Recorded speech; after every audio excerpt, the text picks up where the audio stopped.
hello everyone की खबर आपनालोकर निश्चय चागे ভাল मैं आज आपनालोकर कारणे एटी क्वेश्चनर एन्सार লৈ আহিছো मेनली মোক एटु क्वेश्चन प्राय आহি থাকে प्राय মোক मेसेज কৰি থাকে যে এটু কেনেকে কৰিব পাৰি এতিয়া কও সুইচ অৰ্ডাৰ ব্যৱহাৰ কেনেকে কৰিব পাৰি কেদিনমান আগতো কৈ দিছিলো আপোনালোকক পানী কেনেকে সাৰ্চ কৰিব সুইচ অৰ্ডাৰ জৰিয়তে এতিয়া মই কৈ দিব ওলাইছো পানী সাৰ্চ নকৰিও কেনেকে ব্যৱহাৰ কৰিব পাৰো আমি সুইচ অৰ্ড বিলাক মাটি থাকিব পাৰো সুইচ অৰ্ডে হক বা এঞ্জেল নাম্বাৰে হক আমি মাটি থাকিব পাৰো মন্ত্ৰ মাতা দি কিছুমান নাম্বাৰ মাটি থাকিব পাৰো যিমান পাৰো হিমান মাটি থাকিলো মন্ত্ৰ মাতা দি যে কিছুমানত লিখি থোৱা থাকে 21 দিন কন্টিনিউ কৰিব লাগে 108 বাৰ মাতিব লাগে হেবিলাকত তেনেকে মাতিব লাগে আৰু যিবিলাকত আমি লিখি দিয়া নাই যে সুইচ অৰ্ডটো অকল সুইচ অৰ্ডটো দি থৈ দিছো তেতিয়া হলে আপোনালোকে 21 দিন বা 21 বাৰে কৰিছো বা 108 বাৰ কৰিছো বুলি কোনো কথা নাই আপোনালোকে মন্ত্ৰ মাতা দি মাতি থাকিব जिमान पारे माति থাকিব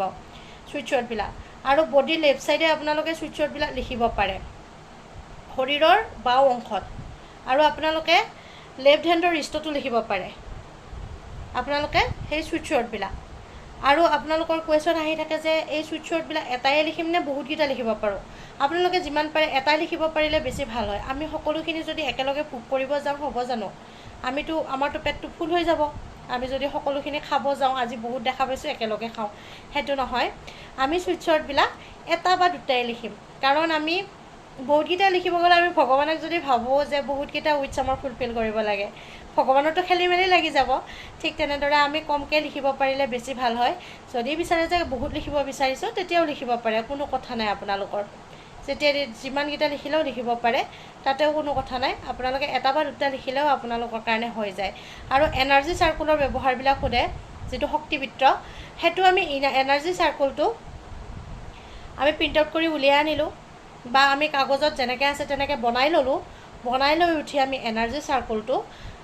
আমি পানী গ্লাস বা বটল এটা থলো তাৰে তলত ৰাখি দিব পাৰো ৰাখি আমি 10-15 মিনিট সময় ৰাখি দিব পাৰো